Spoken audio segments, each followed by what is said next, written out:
maaleykum mbokk taalibe yi ñoo ngi nuyu ñëpp tey ziar ñëpp jox ñu seen wàccuwaay di santaat Serigne Touba bu baax di ñaanal Serigne Mountakha Mbacké Al Bassir suñu borom yàggal ko fi loolu te mu ànd ak wér ci ndigalu Serigne Amsatou Mbacké moom Serigne Soy moom Serigne Touba ci taxawaayu daayira Muqaddimatul Xidma Touba Bargny ci njiitum jëwriñ Saliou Lo ñoo leen di yëgal di leen fàttali bés bi nga xamante ne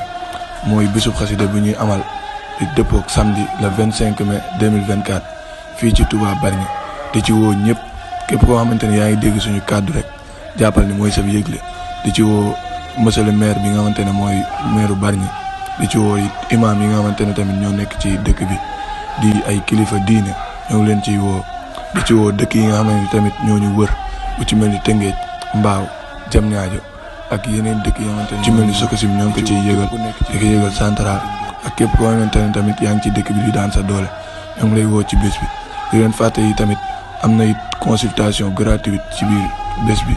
boobu tamit day dëppoo àjjuma le 24 mai consultation gratuite bi nag dafa am don de sang ci biir dinañ saytu sa yaram jox la ay garab te doo fay. waaye ci consultation gratuite boobu ci guddi gi dañ ci lay taayal kuréel Sam Fall talaatay Maam Cheikh Ibra Fall Touba Bargny ñoo fay yëkkati zikrullah di ci woowaat ñëpp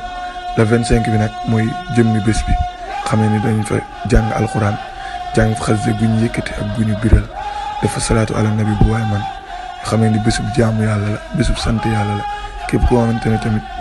mën nga faa ñëw rek nga yëg si fa ñu sant yàlla incha allahu rabbi.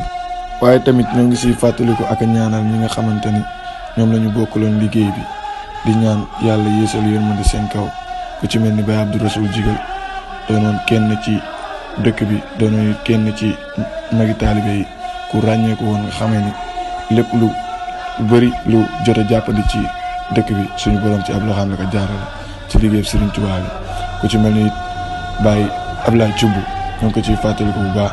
ku ci mel ni Baye Sarli Saw ñoo ngi ko ciy fàttaliku bu baax ku ci mel ni Baye Ousmane Ndoye ñoo ngi ko ciy fàttaliku bu baax ku ci mel ni Balla Sey ñoo ngi ko ciy fàttaliku bu baax ku ci mel ni Baye Serigne Meng ñoo ngi ko ciy fàttaliku bu baax ku ci mel ni Baye Mar Ba ñoo ngi ko ciy fàttaliku bu baax ku ci mel ni Baye Ibrahima Gueye ñoo ngi ko ciy fàttaliku bu baax ku ci mel ni Baye Abdou Ndiir ñoo ngi ko ciy fàttaliku bu baax ku ci mel ni Jëwriñ Seex Lo ñoo ngi ko ciy fàttaliku bu baax ku ci mel ni Maam Ngor Mbaye nekkoon kenn ci mbokk taal bi doon yëngatu ci daara ji